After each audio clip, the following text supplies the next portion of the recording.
gentlemen, boys and girls, children of all ages, the Dirty Man Room Show proudly brings to you Cards Subject to Change with Hassel.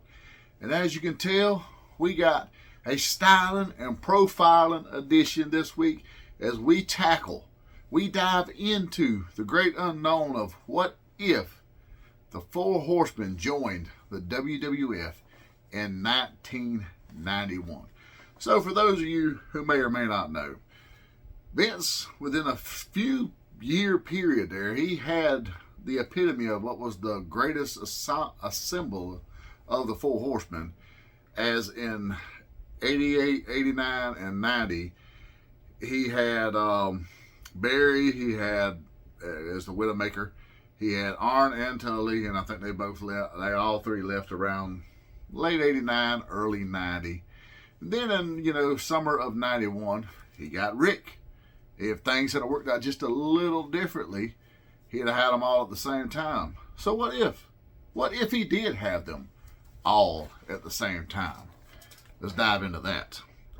So in August 1991, on Superstars, Bobby the Brain Heenan cuts his real world promo as he turns around with the big gold belt, warning Hulk Hogan that I sound like the Ultimate Warrior there, I'm sorry people. Warning Hogan that the real champion is on the way and the paper champion is on notice. On September 28th on Superstars, Ric Flair makes his debut with Bobby the Brain Heenan as his financial advisor, as well as Mr. Perfect as his in-ring advisor.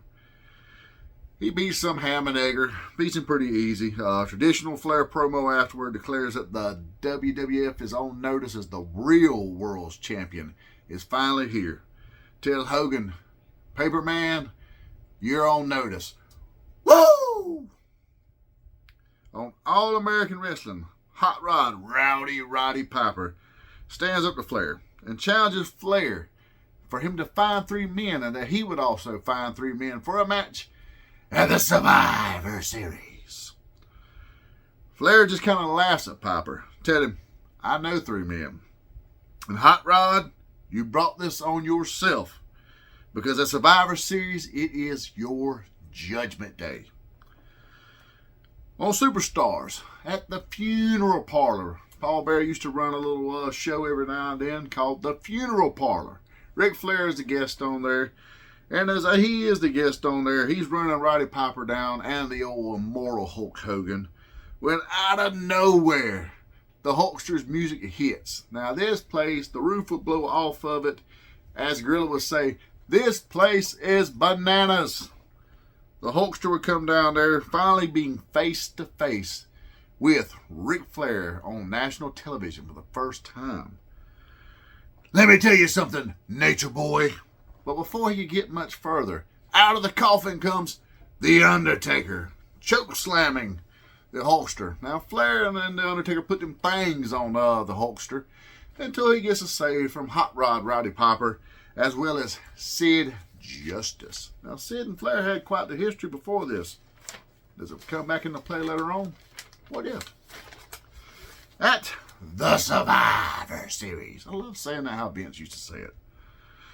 Flair cuts his traditional promo before the match with Mean Gene, and Mean Gene points out Flair don't have nobody with him.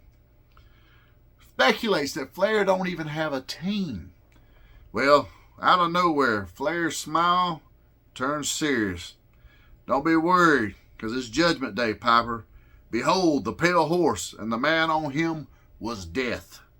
Gene would interrupt and say, The Undertaker isn't in this match, as he's in the world title match with the immortal Hulk Hogan later tonight. That's when Flair's smile would turn real serious, turning at Gene and saying, The horses are out of their cages. Woo! Walks away.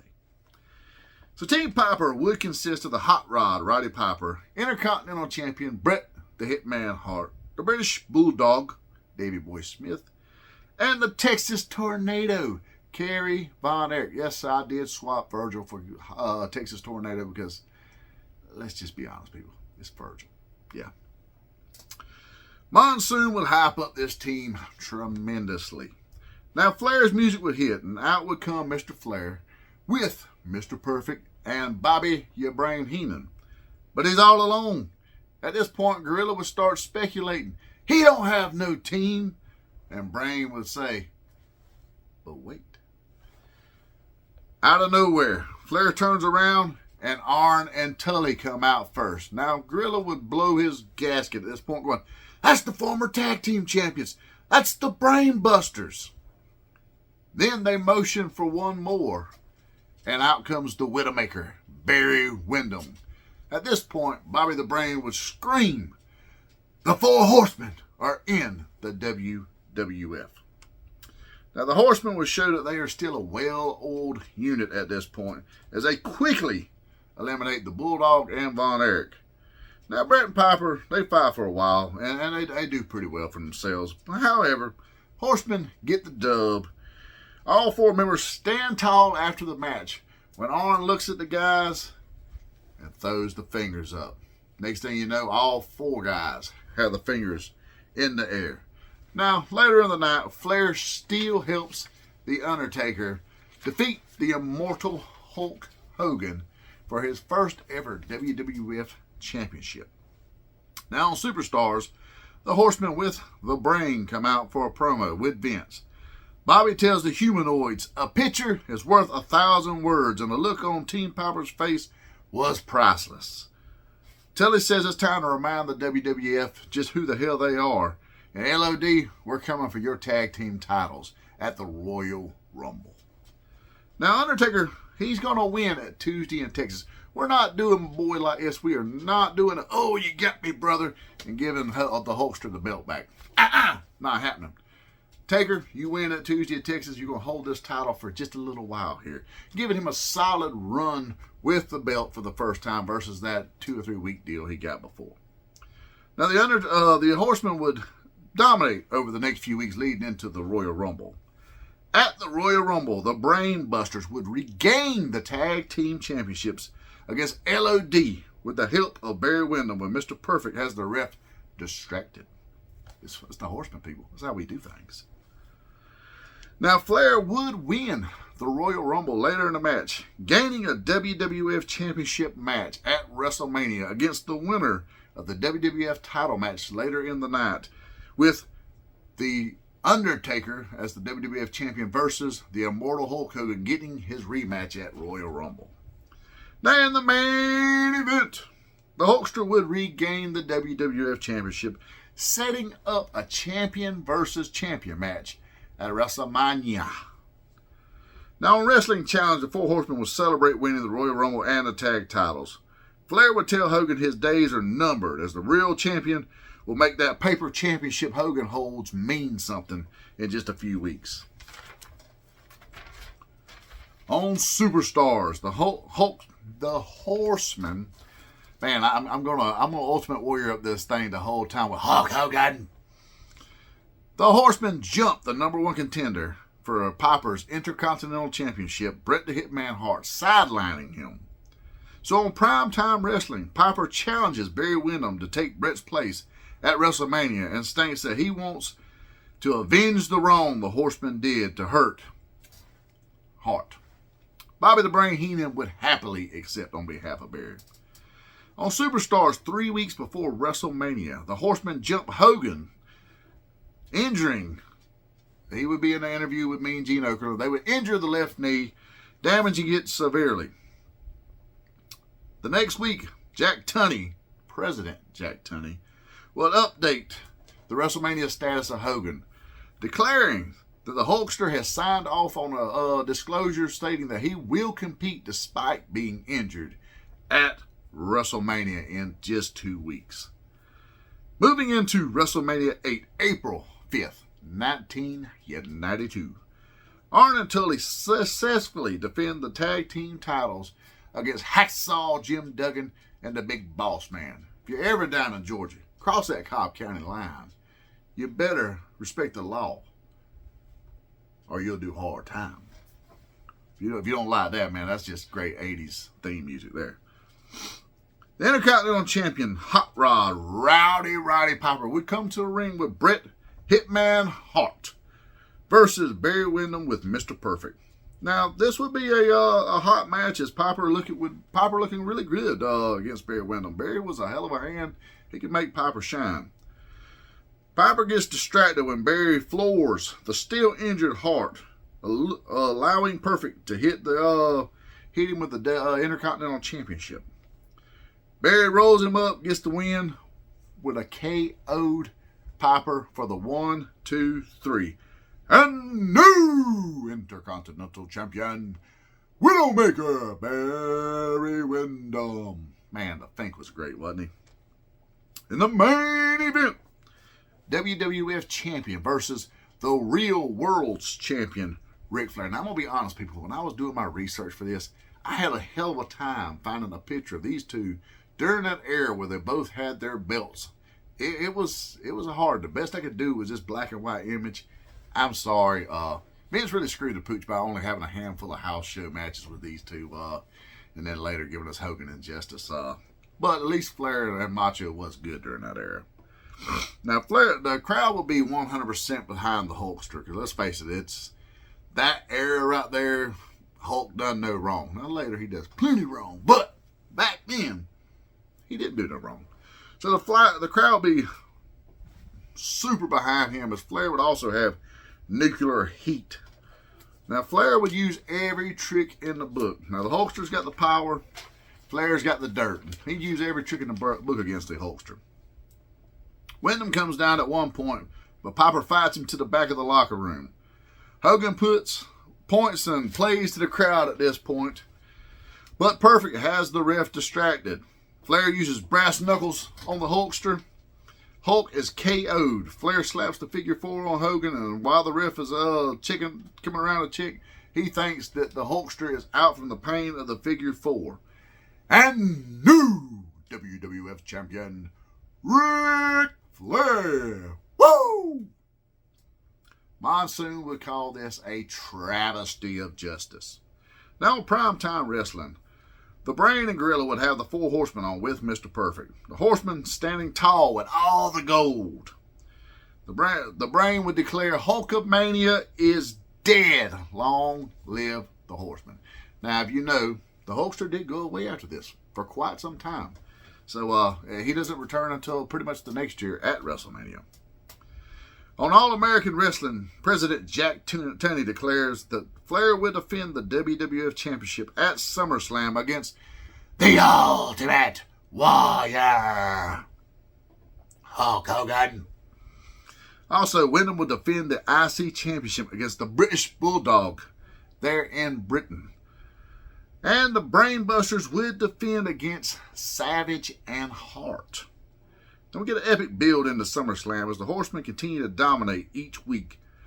Flair and Warrior get a pretty good build, as this would get pretty heated and it would get personal at some point. Now, SummerSlam 1992.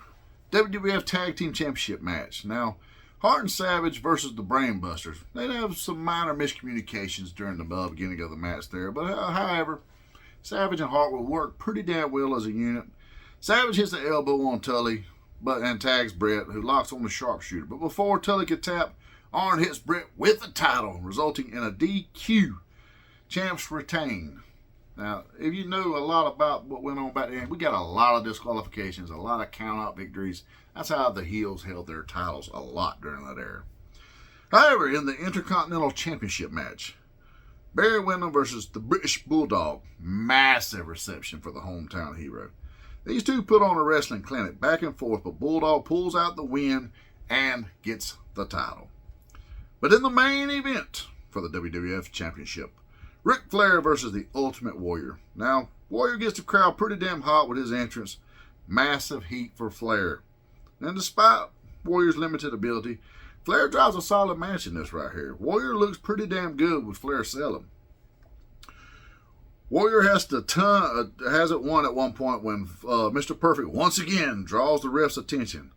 Flair nut shots the Warrior, rolls him up into a small package to get the 1, 2, 3. Ric Flair steals a win over the Ultimate Warrior. Now on Superstars, Arn and Tully get a clean win over the Bushwhackers. Yay! Who didn't love the Bushwhackers back then? Come on, guys. On Wrestling Challenge, however, Bret Hart versus Barry Windham. Now, Bret would get the win with the sharpshooter, getting a small letter of retribution back. After the match, the Horsemen would come down and they would turn on Barry, leaving him injured and out of the company on his way back to WCW. Maybe he would still go on to win the NWA Championship like he did in the real timeline. Who knows? On Prime Time, the Brain says that Barry Windham was the weak link of the Horsemen, declaring that he has the perfect replacement, as Mr. Perfect is the newest member of the Four Horsemen. Now on Wrestling Challenge, Mr. Perfect and Flair would pin Mr. Perfect with Flair, would pin Virgil with the Perfect Plex. Now on Saturday night's main event, we would have the Four Horsemen versus Savage, Bret, and High Energy, which was Owen Hart and Koko Beware. Exciting match. Perfect gets to has Bret at one point where he's about to get the pin on him with the Perfect Plex, and Flair demands the tag from Perfect, drawing the ire of Mr. Perfect. But Flair gets in, then puts on the pinfall victory over Hart himself, giving the win to the Horsemen. Now, in a Halloween edition of Superstars, Flair and Perfect would tag against the Head Shrinkers. Now, tension rised during this match. Samu stealing a win over Perfect. After the match, Arn and Tully come down to break up the arguing Flair and Mr. Perfect have, when Flair slaps Mr. Perfect, who then decks Flair. Arn and Tully would then turn on Mr. Perfect, putting a double pile driver on Perfect. Flair joins, setting up Savage and Hart to come down and make the save. Now on Prime Time, Gorilla breaks the news of that Survivor Series. It's Arn and Tully defending the tag team titles against Savage and Mr. Perfect. Flair would also have to go on to defend the WWF Championship against none other than the best there is, the best there was, and the best that there ever will be. The excellence of execution, Bret the Hitman Hart. The Brain screams, "That's not fair to Flair." Man, we still get it in this timeline, people. So, and that brings us to the Survivor Series. Starting off with a WWF Tag Team Championship match with Perfectly Savage, see what we did there, versus the Brain Busters. Now, the Brain Busters, this will be a wide open brawl, a slobber knocker, if you will. The Brain Busters would go for the double pile driver, but Mr. Perfect would make the save. Brain would be screaming and pleading to Mr. Perfect to please return to the Four Horsemen, but Perfect would deck him, knocking the Brain out, hitting the Perfect Plex on Tully for the 1, 2, 3, and new WWF Tag Team Champions, Perfectly Savage. Could you just imagine the Fink saying that? What if, people? In a backstage interview with Sean Mooneyham with Ric Flair, he asked Flair, "What's your plans now that you're all alone? You don't have the Brain. You don't got the other Four Horsemen. What are you going to do?" Flair would be irate, reminding Sean Mooneyham and the Hitman that he is the greatest of all time. Never forget why he is a limousine riding, jet flying, kiss stealing, wheeling dealing, son of a gun, and it's hard to hold these alligators down. Whoa! In the WWF Championship main event, we get Bret Hitman Hart versus the WWF Champion, Nature Boy Ric Flair. Now, this will be a 6-star Meltzer classic. Meltzer probably had a 7-star to this one. It'd be so damn good, because Flair isn't injured from all the battles with Warrior he had around that time, where Warrior busted his eardrum. So he's able to actually give Bret a good and solid matchup. So these two at that time could have just really thrown some stuff on. Tons and tons of back and forth and false finishes. Flair goes for the figure 4, but Bret reverses into a sharp shooter. Flair screams in agony and pain, but he does what he has to do and taps the mat. For the win, Bret Hitman Hart is your new WWF champion. What if? Now, we could go a number of ways from here, because the next pay-per-view would be the Royal Rumble, where Flair won just last year. Or does Flair and the rest of the Horsemen return to the NWA/WCW? What if? Where do you think they go? Do they remain in the WWF? Do they go back to WCW? How does this play out? And what does this do for Bret, who gets a title at a solid pay-per-view versus the house show now? What if? These are the questions we ask you here on Card Subject to Change. Because at the end of the day, remember, the card is always subject to change.